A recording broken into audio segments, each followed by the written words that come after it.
Muchas veces nosotros nos encontramos con pequeñas escrituras, tanto en el Antiguo como en el Nuevo Testamento, que las pasamos así de largo y no nos dedicamos a meditar qué es lo que significan esas escrituras que ya digo que aparentemente no son importantes.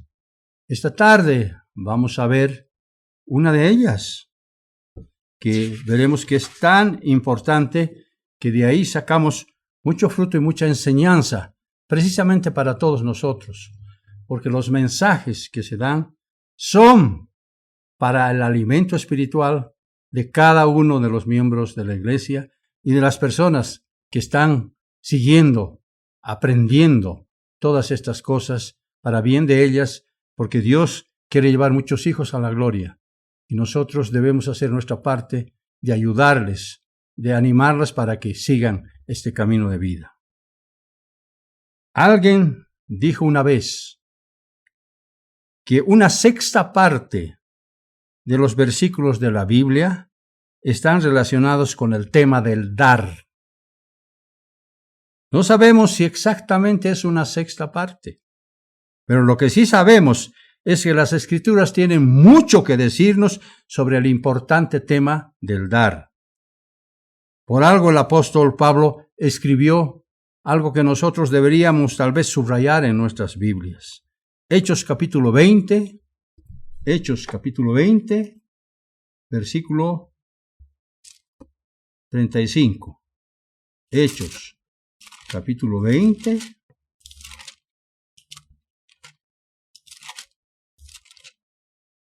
Sí, Hechos capítulo 20, versículo 35. Esta enseñanza es muy importante. Dice, en todo os he enseñado que trabajando así se debe ayudar a los necesitados. Se debe ayudar a los necesitados. Y recordar las palabras del Señor Jesús que dijo, más bienaventurado es dar que recibir. Más bienaventurado es dar que recibir. Una vez, el famoso estadista inglés Sir Winston Churchill dijo, nos ganamos la vida a través de lo que obtenemos, pero hacemos una vida por medio de lo que damos. Muy sabia esas palabras del señor Churchill. Dios siempre nos habla acerca del dar, aunque los sermones sobre este tema no se encuentran en nuestra lista de favoritos. Sin embargo, ahora los invito a prepararse para escuchar la historia de una viuda cuyo nombre ignoramos, no sabemos, pero que dio todo lo que ella tenía. El relato comienza cuando Cristo, encontrándose en el templo, en el atrio de las mujeres, donde se encontraba el arca, ahí fue él, y el arca se encontraba ahí, en ese lugar, en el atrio de las mujeres. Esta arca era para las ofrendas. Él había enseñado anteriormente en esta parte del templo, como nos cuenta Juan en el capítulo 8 y versículo 20.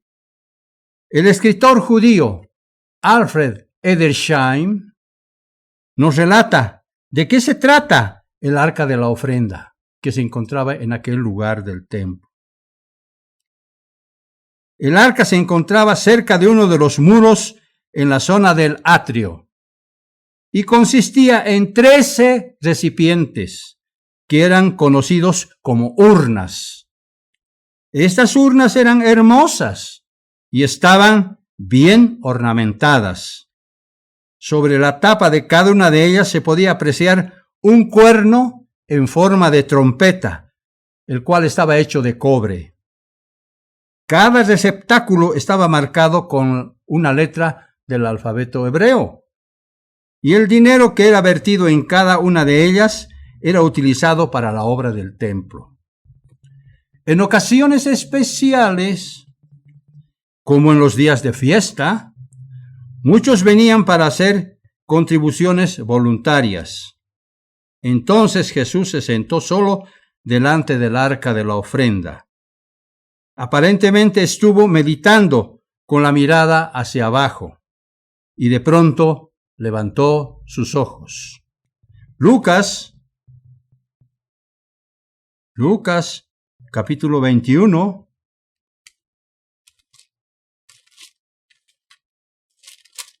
Lucas, capítulo 21, versículos 1 al 3.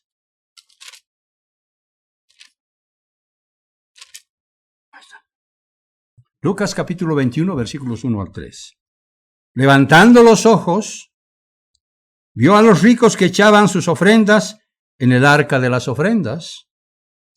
Vio también a una viuda muy pobre que echaba allí 2 blancas. Contemplando a la viuda, probablemente Jesús pensó y dijo: esto tienen que verlo mis discípulos. Y los llamó. Y les dijo: en verdad os digo que esta viuda echó más que todos, porque aquellos echaron para las ofrendas de Dios de lo que les sobra, mas esta, de su pobreza, echó todo el sustento que tenía. ¿Acaso Jesús se estaba fijando en lo que el pueblo depositaba? Siempre pensamos y creímos que cuando uno ofrenda, su mano derecha no tiene que saber lo que hace su mano izquierda. Siempre pensamos que la cantidad que depositamos debe ser uno de los secretos del universo, así como el número de cabellos de mi cabeza. Pero Jesús, siendo el creador y el dueño de todo lo que existe, cuenta con plena autoridad y derecho para saber lo que pensamos, lo que hacemos y lo que damos. La palabra griega que se emplea como echaba también se puede traducir como lanzaba. Por eso la versión King James dice: el pueblo lanzaba dinero en el arca. En la sociedad de entonces, a las viudas se las consideraba el sector más indefenso y también desamparado. Precisamente por eso Dios creó leyes especiales para el cuidado y protección de las viudas desamparadas. Esto se encuentra en Éxodo 22, en Deuteronomio 24, Deuteronomio 26 y 27. Ustedes pueden verlo. Por entonces, la mayoría de las viudas eran pobres.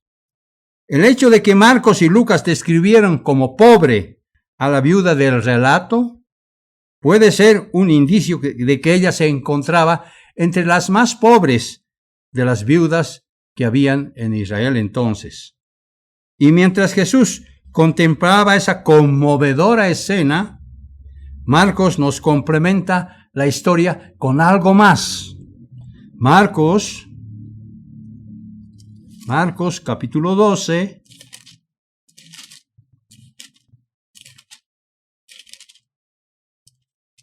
Marcos capítulo 12, versículo 42. Marcos 12, versículo 42. Dice: y vino una viuda pobre y echó 2 blancas, o sea, un cuadrante. Vemos que el cuadrante se componía de 2 blancas. La palabra griega que se traduce como blancas es lepta, y su plural es leptón. El lepta era una diminuta moneda judía, y esa palabra significa algo delgado, pequeño o minúsculo. El leptón es la única moneda judía que se menciona en el Nuevo Testamento. Marcos dice que 2 leptón equivalían a un cuadrante. El cuadrante era una pequeña moneda romana que equivalía a un 64ava parte del denario. O sea, el cuadrante equivalía a un 64ava parte del denario. Es decir, había que dividir entre 64 para obtener un denario. Jesús también hizo referencia al denario, por supuesto. Esto se encuentra en Mateo capítulo 20 y versículo 2. No vayan allá, simplemente lo voy a decir.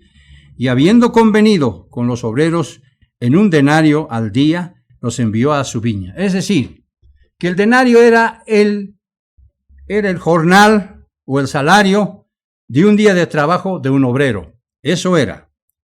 Para estimar cuánto valdría una blanca de la viuda actualmente en nuestro país, para estimar cuánto valdría hoy día una blanca en nuestro país, debemos dividir el salario diario promedio de un obrero entre 32, porque estamos hablando de una blanca solamente, la mitad de 64.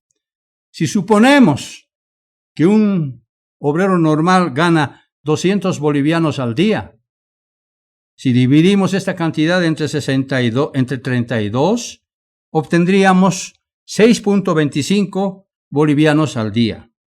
Hoy día ningún obrero podría vivir con un salario de 6 bolivianos. Esto nos muestra que la ofrenda de la viuda era una diminuta fracción del salario de un día de trabajo de un obrero. Eso nos muestra la pequeña cantidad que ella depositó. Cuando Cristo dijo que la viuda pobre echó más que todos, estaba haciendo referencia a la construcción griega de estas palabras, que indica que ella dio más que la suma de los que dieron los demás. Es una contracción griega que se refiere precisamente a eso. Claro que desde el punto de vista humano, la ofrenda fue mínima, pero desde el punto de vista de Dios, su ofrenda fue inestimable, inestimable. A los ojos de Dios, sus diminutas monedas fueron más preciosas que los diamantes. Claro que sí. La viuda puede haber dado tan solo una pequeña cantidad, pero su irreflexiva generosidad alentó a muchos a dar de modo significativo durante 2000 años sus ofrendas.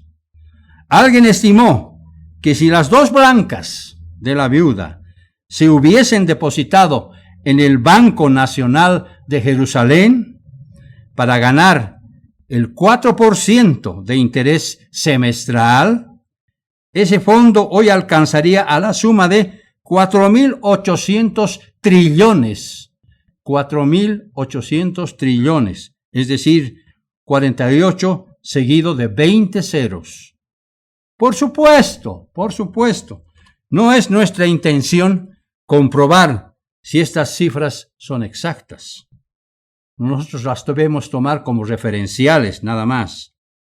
Sino que lo que necesitamos es entender que el ejemplo de la viuda ha inspirado a miles de siervos a dar sus ofrendas a través del tiempo. Jesús continuó diciendo, porque todos han echado de lo que les sobra, pero ésta, de su pobreza, echó todo lo que tenía, todo su sustento, como nos dice Marcos en el capítulo 12 y versículo 44. Lamentablemente, los hombres solo vemos el presente, es decir, vemos lo que damos actualmente, pero no vemos el fruto que produce nuestra ofrenda, lo cual es mucho más importante para Dios. Claro que a los ricos no les costó echar muchas monedas en el arca.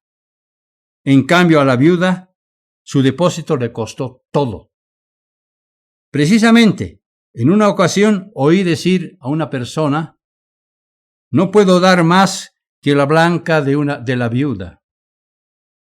Por supuesto que nunca deberíamos decir eso, a menos que lo demos todo como lo dio la viuda, lo cual es completamente diferente. Con el correr del tiempo, los hombres han debatido sobre si la decisión de la viuda fue sabia o no. ¿Cómo procedió la viuda? ¿Con sabiduría o falta de sabiduría? Debatieron mucho tiempo. Pero una cosa es cierta, seguramente que la pobre viuda estaba buscando la ayuda y el apoyo de Dios. Y estaba segura de que Dios tendría cuidado de su vida y de sus necesidades futuras. Jesús ratificó este concepto de la siguiente manera. Mateo capítulo 6, Mateo, casi al comienzo del libro de Mateo, Mateo capítulo 6, versículo 33. Mateo capítulo 6 y versículo 33. ¿Qué es lo que dice Jesucristo acá? Dice, mas buscad primeramente el reino de Dios. La viuda lo estaba haciendo, y su justicia, y todas estas cosas os serán añadidas. ¿Qué cosas serían añadidas?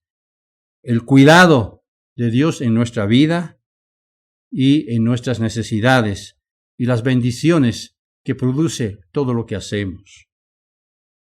Los historiadores cuentan que las viudas de Israel dependían totalmente de sus maridos, y cuando éste fallecía, no tenían derecho a los bienes de su familia, sino los hijos, porque los hijos varones heredaban todo lo que les dejaba su padre al morir.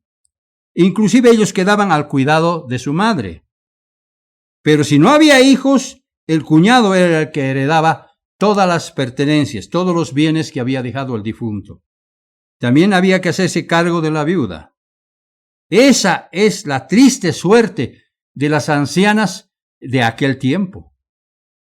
Ellas estaban muy limitadas, lamentablemente, porque esa era la costumbre de entonces. Por esa razón, Dios creó tanto en Éxodo como en Deuteronomio escrituras que las beneficiaban a fin de que no queden desamparadas. Esto nos muestra que las viudas no disponían de mucho, porque a duras penas podían sobrevivir. Así era. Si se trataba de una viuda joven, ella tenía la oportunidad de volverse a casar y establecer un nuevo hogar. Pero si era de edad avanzada, ella lo tenía muy difícil. Esto lo comprobamos en el Antiguo Testamento, cuando leemos el libro de Ruth, donde nos relata la historia de dos viudas, una joven y la otra de edad avanzada. Noemí se dio cuenta de que ya no podía casarse y por eso sintió un gran dolor en su corazón, a tal punto que dijo que no la llamen más Noemí, que significa placentera, sino que la llamen Mara, que significa amargura, porque ella estaba muy amargada por haber quedado viuda.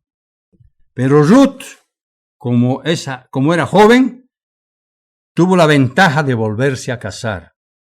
Todos conocemos esta historia que se encuentra en el libro de Ruth y principalmente en los capítulos 4 del versículos del 1 al 17. Se trata pues de una triste historia que nos muestra la suerte que corrían las viudas en aquellos tiempos.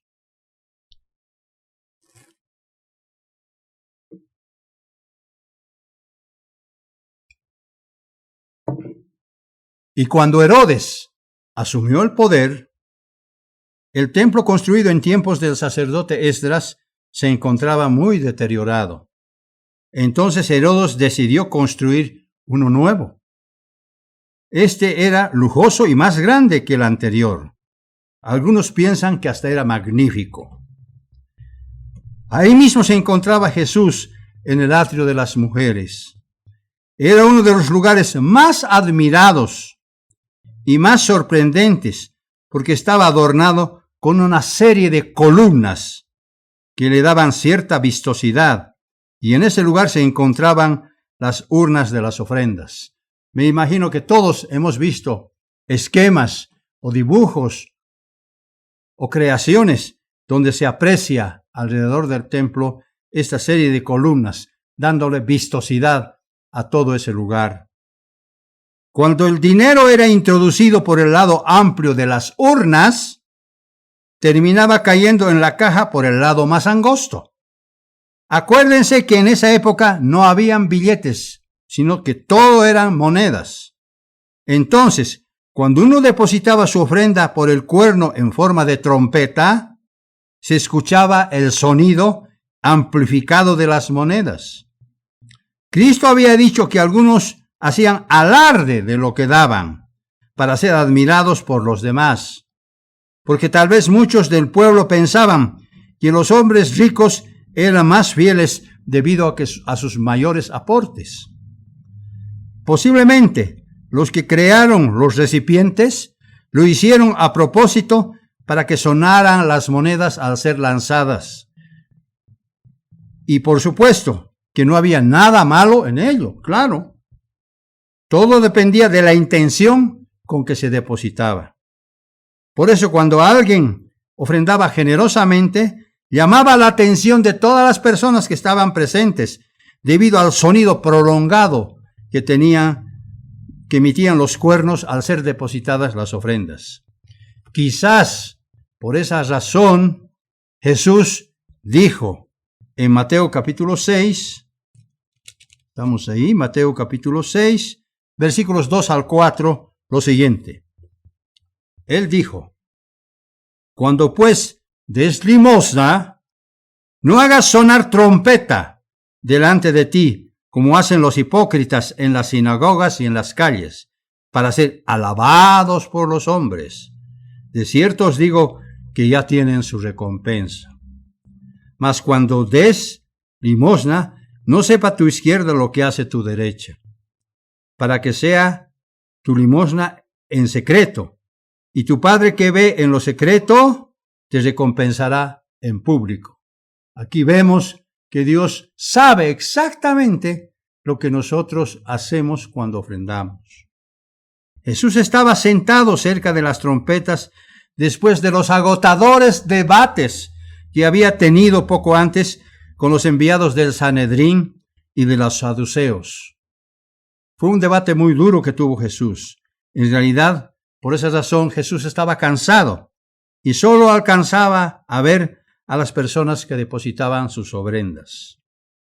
Es interesante que Jesús no acusó a los ricos por las grandes cantidades que depositaban, sino que dijo que la ofrenda de la viuda era de mayor valor respecto a lo que habían dado los ricos. Aunque sus 2 monedas valían tan poco que con ellas apenas se podía comprar un poco de comida por una sola vez, también Jesús mencionó que los escribas y fariseos arrogantes se aprovechaban de las donaciones de las viudas inocentes. Por eso Jesús les dijo a ellos lo siguiente. Mateo capítulo 23, un poquito más adelante del mismo libro. Mateo capítulo 23, ¿sí? Versículo 14. Mateo capítulo 23, versículo 14. Les dijo: ¡ay de vosotros, escribas y fariseos hipócritas! Porque devoráis las casas de las viudas y como pretexto hacéis largas oraciones. Por esto recibiréis mayor condenación. Una de las formas que los escribas y fariseos se enriquecían era persuadiendo a las pobres e indefensas viudas a que donaran sus propiedades, supuestamente destinadas al templo. Pero más tarde ellos disponían a su antojo las donaciones de las viudas, utilizándolas en beneficio propio. Por eso Jesucristo les dijo que ellos iban a recibir mayor condenación por el abuso que estaban cometiendo con las viudas de aquel tiempo. Pero ahora nosotros reconocemos que todo lo que tenemos es fruto de las bendiciones de nuestro Padre por haber dado nuestros diezmos y ofrendas. Desde el punto de vista de Dios, veamos lo que determina el valor del dar. Veamos lo que determina el valor del dar. Para ello contamos con 3 aspectos principales. Primer aspecto: nuestra siembra espiritual debe ser abundante. Nuestra siembra espiritual debe ser abundante. Esto tiene que ver con un corazón generoso y agradecido. Si procedemos de esa manera, siempre vamos a ser bendecidos y protegidos, porque Dios acudirá de inmediato a nuestras necesidades y las irá supliendo de acuerdo a su divina voluntad. Dios siempre responde, Dios siempre hace lo suyo después de que nosotros cumplimos con Él. con el propósito de enseñar a la iglesia que estaba en Corinto los resultados que produce la generosidad, Pablo en 2 de Corintios 9:6 emplea la metáfora de la siembra y la cosecha. Él muestra que el gran derramamiento no se pierde ni se desperdicia, sino que se transforma en una abundante cosecha. Se trata de la ley inmutable de la naturaleza, porque si un labrador se resistía a derramar el grano sobre la tierra, sembrando muy poco, solo obtendría una pobre cosecha. Pero si sembraba abundantemente, también iba a producir una cosecha abundante. El mismo principio también rige en el campo espiritual. Nosotros debemos tener una siembra abundante para recoger también un resultado espiritual muy sobrecogedor y abundante. Porque todos necesitamos de las bendiciones de Dios y por eso debemos sembrar abundantemente para el espíritu, a fin de que la gracia de Dios abunde en nuestros corazones, y si cumplimos, entonces, como ya vimos, Dios hará su parte. Él no se va a olvidar de lo generosos que fuimos. Ese es el primer aspecto. Segundo aspecto, nuestras acciones tienen mucho que ver con nuestra actitud personal. Nuestras acciones tienen mucho que ver con nuestra actitud personal.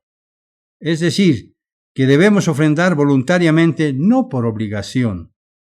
Cuando Jesús llamó muy pobre a la viuda, la palabra que empleó viene del griego que muestra a una persona desposeída, que casi se encuentra en peligro de muerte, y por eso Jesús la alabó en presencia de sus discípulos. Es decir, a veces nosotros cuando leemos no entendemos el significado de las palabras, pero cuando nos detenemos y estudiamos qué es lo que significa cada palabra, entonces comprendemos la profundidad de las Escrituras, como este caso.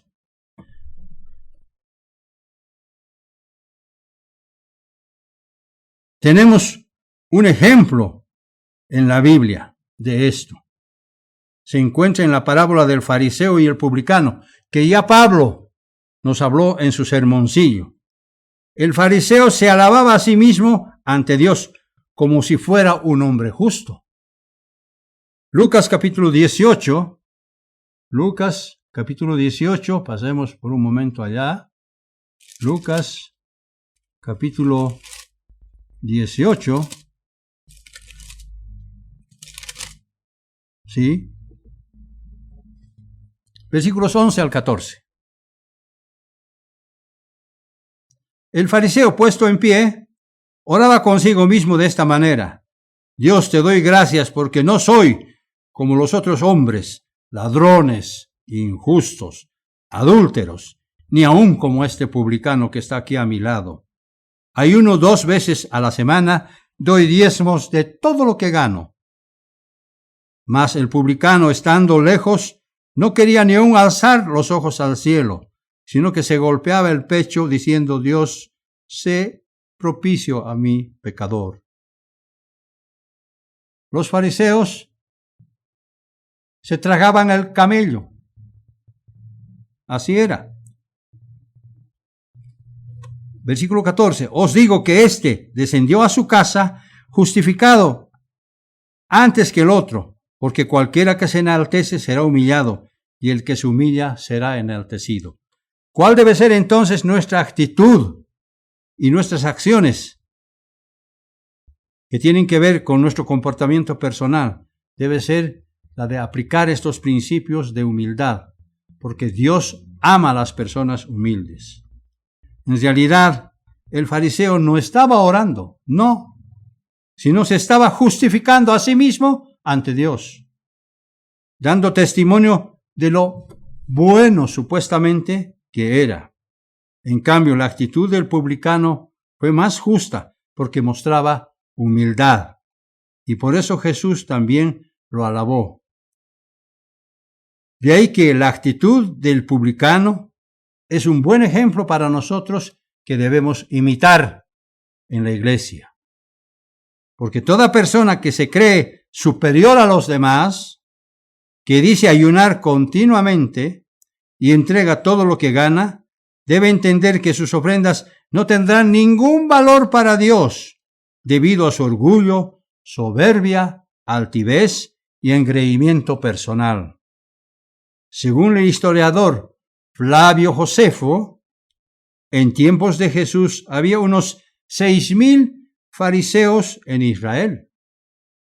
Al seguir sus tediosas tradiciones, muchos de ellos se sentían superiores a los demás y miraban a la gente por encima del hombro, actuando con arrogancia, con soberbia e insolencia. Pero qué buenos eran para saludarse entre ellos de una manera respetuosa. Todo lo que hacían era solamente hipocresía.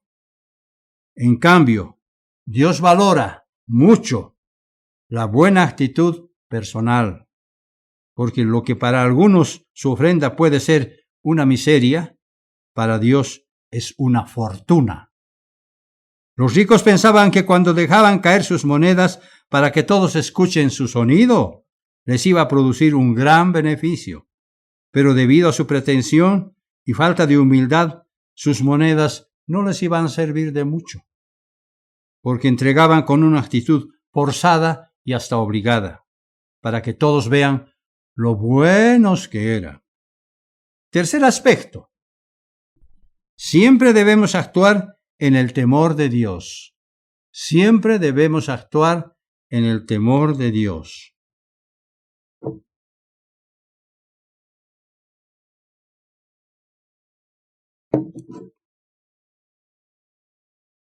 En realidad, eso debemos hacerlo de esa manera, siempre, meditando principalmente en qué consiste la justicia divina.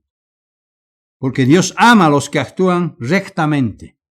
También no debemos olvidar que Dios no necesita de nuestro dinero. Él no necesita de nuestro dinero. Entonces, ¿por qué ofrendamos? ¿Por qué diezmamos?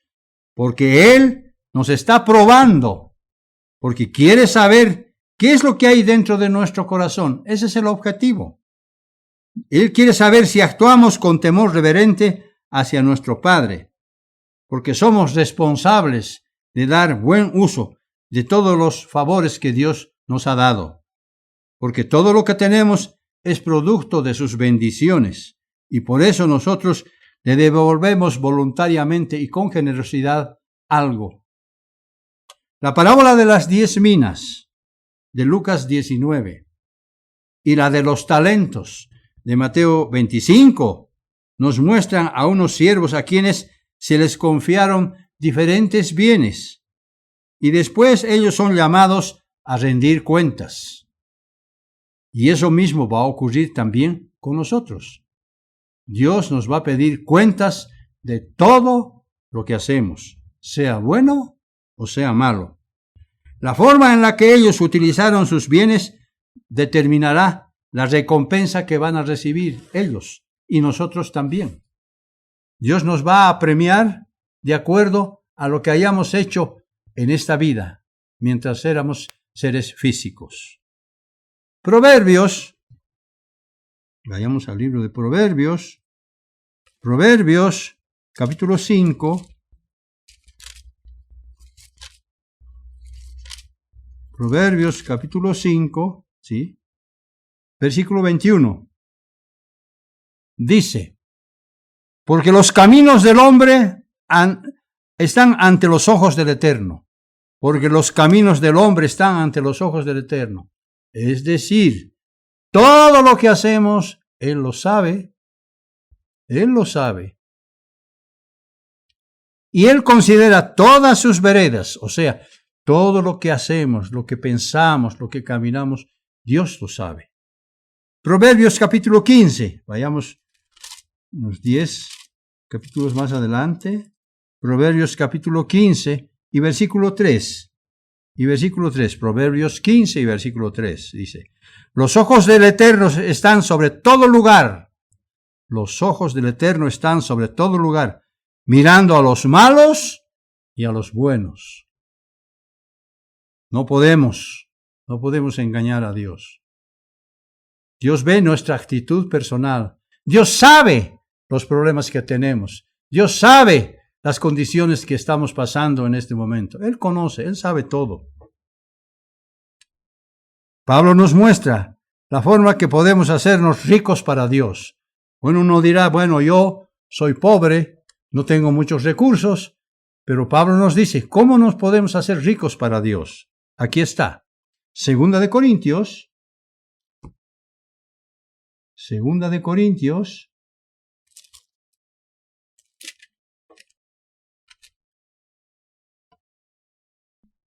capítulo 8,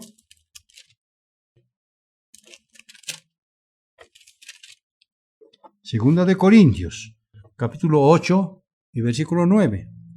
Aquí está la forma como nos podemos hacer ricos para Dios. Porque ya conocéis la gracia de nuestro Señor Jesucristo, que por amor a vosotros se hizo pobre, siendo rico, para que vosotros con su pobreza fueseis enriquecidos. Para que vosotros con su pobreza fueseis enriquecidos. Es decir, Dios se hizo pobre para que nosotros, como el caso de la viuda pobre, seamos enriquecidos espiritualmente a través de nuestras ofrendas. No importa el monto, no importa la cantidad, todo depende del amor y de la intención con que lo hacemos. Santiago, capítulo 5, también nos da otra lección muy importante. Santiago, capítulo 2, Santiago capítulo 2,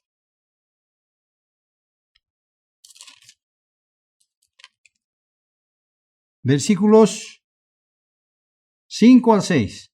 Santiago capítulo 2, versículos 5 al 6. Dice, hermanos míos amados, oíd. ¿No ha elegido Dios a los pobres de este mundo para que sean ricos en fe y herederos del reino que ha prometido a los que le aman? Extraordinaria la escritura que nos da el medio hermano de Jesús. Dios siempre aprecia nuestro desprendimiento personal, principalmente cuando acudimos a nuestros hermanos más necesitados que se encuentran en medio de graves problemas de salud principalmente. Jesús lo aplica a través de la regla de oro. ¿Qué es lo que dice Jesús? Jesús nos hace entender la importancia, algo así como leemos en la primera escritura de esta tarde.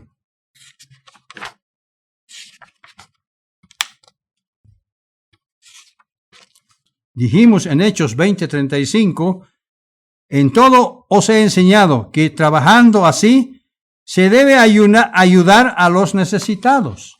Y aquí Jesús lo establece a través de su regla de oro, que se encuentra en Mateo capítulo 7 y versículo 12. Mateo capítulo 7 y versículo 12. Así que todas las cosas que queráis que los hombres hagan con vosotros, todas las cosas que queráis que los hombres hagan con vosotros, así también haced vosotros con ellos, porque esta es la ley y los profetas. Esta es la ley y los profetas. Dios siempre busca que cada uno de nosotros demos el primer paso. Eso es lo que Dios quiere. Por eso Jesús nos dejó una importante enseñanza que también es profética a través de su segunda venida. Vayamos a Mateo capítulo 25. Mateo capítulo 25. ¿Qué escritura hermosa es esta? Mateo capítulo 25, versículos 33 al 37. Mateo capítulo 25, versículos 33 al 37. Aquí Jesús estaba muy inspirado para mostrarles lo que iba a hacer y lo que hará en su segunda venida. Dice Mateo 25, versículos 33 al 37, y pondrá a las ovejas a su derecha y a los cabritos a su izquierda. Entonces el rey dirá a los de su derecha: venid, benditos de mi Padre, heredad el reino preparado para vosotros desde la fundación del mundo. Benditos de mi Padre. ¿Qué hicieron ellos para ser benditos del Padre? ¿Qué hicieron? Para que hereden el reino. Versículo 35. Porque tuve hambre y me disteis de comer. Tuve sed y me disteis de beber. Fui forastero y me recogisteis. Estuve desnudo y me cubristeis. Enfermo y me visitasteis. En la cárcel y vinisteis a mí. Entonces los justos responderán extrañados diciendo: ¿cuándo te vimos hambriento y te sustentamos, o te vimos sediento y te dimos de beber? Versículo 40. Respondiendo el rey, entonces les dirá: de cierto os digo que cuanto lo hicisteis a uno de mis hermanos más pequeños, a mí lo hicisteis. Y entonces dirá también a los de su izquierda, a los cabritos de su izquierda: apartaos de mí, malditos, al fuego eterno preparado para el diablo y sus ángeles. ¿Qué nos está queriendo decir Jesús ahora? Jesús nos está mostrando que nosotros debemos no solamente alimentarnos a nosotros mismos, sino debemos ayudar a las personas que están sufriendo, a las personas que están enfermas y que claman a Dios por sanidad. Jesús nos enseña que debemos tener un corazón generoso para con nuestras hermanas y hermanos más necesitados, para que de esa manera podamos heredar el reino, porque eso es lo que Jesús dijo proféticamente en su segunda venida. Mientras que los avaros serán lanzados al lago de fuego por haber endurecido sus corazones. Muchas veces podríamos nosotros hacernos los desentendidos y olvidarnos de nuestros hermanos que están más necesitados. En realidad, nuestro accionar debe ser muy similar o muy parecido al de Abel y no al de Caín, porque Abel ofrendaba con el corazón y con lo mejor de su ganado, mientras que Caín ofrendaba por obligación y de mala gana. De ese modo, Pablo se dirige a la iglesia en Corinto de esta manera. Segunda de Corintios, volvemos otra vez a este libro que tiene tanta enseñanza. Segunda de Corintios, capítulo 9, capítulo 9 y versículo 5. Por tanto, tuve por necesidad exhortar a los hermanos que fuesen primero a vosotros y preparasen primero vuestra generosidad antes prometida, para que esté lista como de generosidad y no como de exigencia nuestra. Pablo traza muy bien la cancha, raya muy bien la cancha, para que los miembros que estaban en Corinto entiendan que ellos debían proceder con generosidad, no con exigencia. En conclusión, y para terminar y para cerrar este mensaje, quizás la pobre viuda, cuyo nombre solo Dios conoce, no supo que fue Jesús el testigo de su ofrenda. Tampoco sabemos si ella se bautizó o no. Tal vez llegó al final de su vida en medio de su pobreza. Quizás. La Biblia no nos dice nada sobre ella. Y cuando y de esa manera ahora, ella se encuentra dormida hasta el retorno de Jesucristo. ¿Qué premio piensan que recibirá aquella mujer pobre cuando resucite? ¿Cuál será su recompensa? Seguramente cuando Jesucristo retorne con poder y gran gloria, ella sabrá que, por haber entregado sus 2 blancas, se habrá convertido en un valioso tesoro para Dios. Porque entonces ella será enriquecida, será bienaventurada, consolada y saciada, y por haber tenido un corazón generoso, mostrando buena actitud y actuando con temor reverente, ella también será llamada hija de Dios. Porque los que esperan en el Eterno tendrán nuevas fuerzas, levantarán alas como águilas, como nos dice el profeta Isaías. Entonces ellos correrán y no se cansarán, caminarán y no se fatigarán, porque serán seres espirituales llenos de vida. Aprendamos pues estas lecciones, queridos hermanos, para nuestro provecho, a fin de que nosotros, aprendiendo más las Escrituras, aprendiendo más las enseñanzas, procedamos de esa manera, porque todos lo necesitamos para ser dignos de entrar en el reino de nuestro Padre.